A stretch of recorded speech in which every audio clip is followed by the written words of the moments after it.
In this recap episode of Jules FM, I'm reflecting on my conversation with Vikki Petraitis, best-selling true crime author and master storyteller. We explored the courage it takes to uncover truth, the creativity behind her writing, and the mindset that drives her success. Welcome to Jules FM, stories of courage, creativity, and possibility.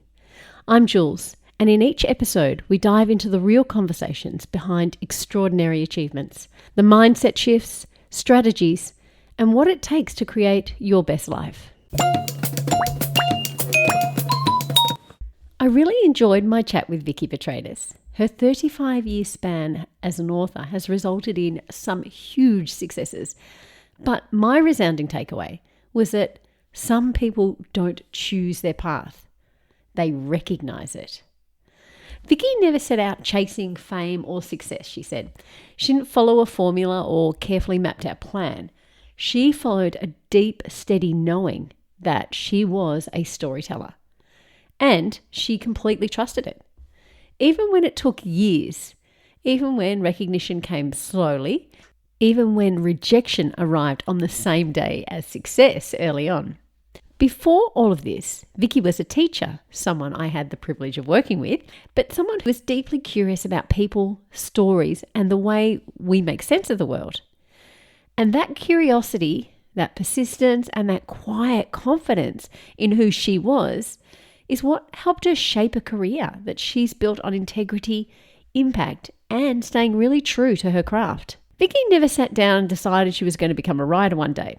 She said it wasn't something that was this great epiphany. Writing wasn't a strategy either or a career plan. It was just something that had always been there for her. And she recalls as a child reading a book at school and then coming home and retelling it chapter by chapter to her younger sister. Later, she fell deeply in love with crime fiction, especially Agatha Christie. And instead of just enjoying it, she wanted to understand it. And when you really want to understand something, you find a way. So what really struck me the most, I guess, was that Vikki never chased writing for money, recognition, or status. She wrote because she needed to tell these stories that matter, and stories that she felt deserved to be told. And especially with the true crime, because when she first got into it, there was a real gap in the market, and not that that was her plan, but no one was telling these stories. And publishers even said no one wants to hear these stories. I think they thought it was too gruesome. So she took a risk with that. But again, not a career risk. It was just, these were stories that fascinated her and that she wanted to share, and she thought other people would want to hear. And that, I think, that perspective is what changed everything. One of the most powerful moments in her journey came early on when she received a rejection letter from Penguin. And on that very same day was the day one of her books hit number 2 on the bestseller list. For a lot of people, rejection like that could shake their confidence, make them second guess everything. But Vikki didn't waver. She weighed up the pros and cons, and she made a very calculated risk. She looked at what it was going to cost her to publish this book herself, given that she'd been rejected from other publishers, and figured out that the previous 2 books had sold over 2,000. So she thought, I can do this. And she backed herself. Not in an arrogant way, of course, but in a deeply grounded way. She trusted what she was doing, and she was living truthfully to that. And when you do that, I'm a huge believer that doors open. Something Vikki said that really stayed with me, though, was a question that she often asks students. What is the best use of your smarts? Not what will make you money, not what looks impressive, but what gifts were you born with and how might you use them? And that idea feels especially important in a world that constantly tells us to measure success by outcomes rather than impact. For Vikki, success has never been about fame or numbers. It's always been about the storytelling, about connection, about changing lives in a way you can't always measure. And she shares some incredible stories of the way, just by being true to who she is and telling these stories, how she has impacted the lives of thousands of people just from living truthfully. And don't get me wrong, I think sometimes that's easier said than done. I think we forget sometimes that we have options and that we get caught up in the pressures of having to pay a mortgage or do what our parents expect us to do or do what we think we should be doing, rather than actually scaling it back, looking at who we are, looking at what we love, and actually honoring that.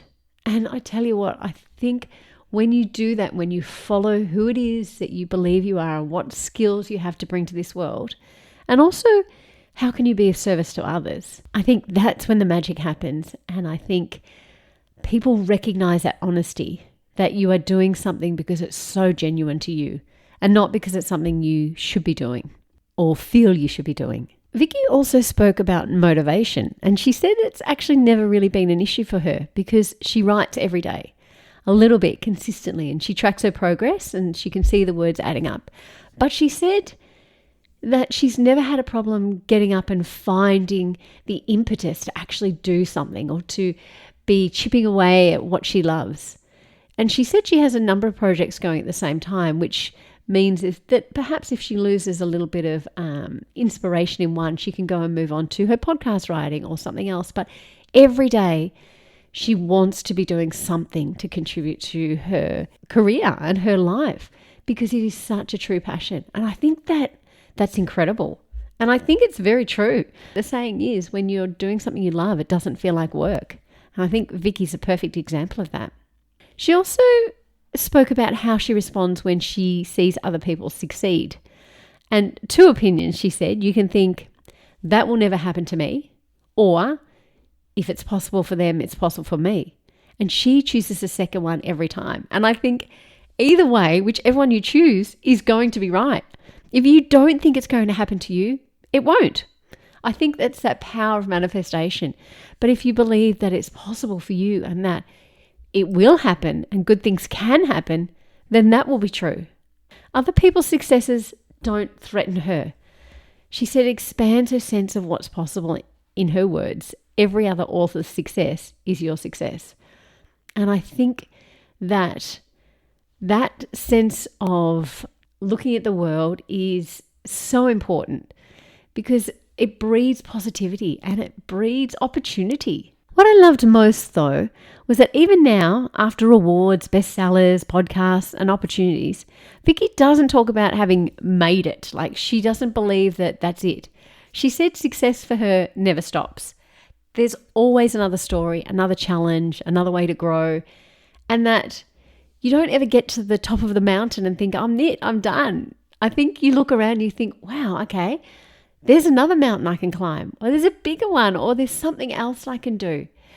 And I think that's the misconception a lot of us have or have been taught, that you set a goal, you achieve the goal, and then that's it. You're done. You've made it. But I think what drives us as humans is that sense of accomplishment, but also the goal, having something to pursue that is fulfilling. And I think that quest never stops. But it's also not about copying others or chasing trends. And this has been a consistent theme through everyone I've spoken to. It's about finding your thing. And as she referred to earlier, your smarts. Or what's your talent? What have you been gifted in this world? Staying authentic, trusting your instincts, and really importantly, being willing to say yes, even when you don't yet know how you're going to do it, trusting that you're going to be able to when the moment comes. And if I had to boil down what I took from Vikki's story, it would probably be this. If something keeps calling you, pay attention. Persistence is easier when you're doing what feels true. Like I said, when you wake up every day and you love something, it just doesn't feel like work. Backing yourself doesn't require certainty, just commitment. Other people's success can show you what's possible, not what's missing. And success isn't a finish line. It's the freedom to keep choosing what's next. Thanks for listening to this Vikki Petraitis recap on Jules FM. If this resonated with you, share it with someone who's sitting on an idea, a passion, or quiet knowing that they haven't acted on yet. Sometimes giving it a crack is the most important step of all. Until next time, keep backing yourself and chasing what's possible.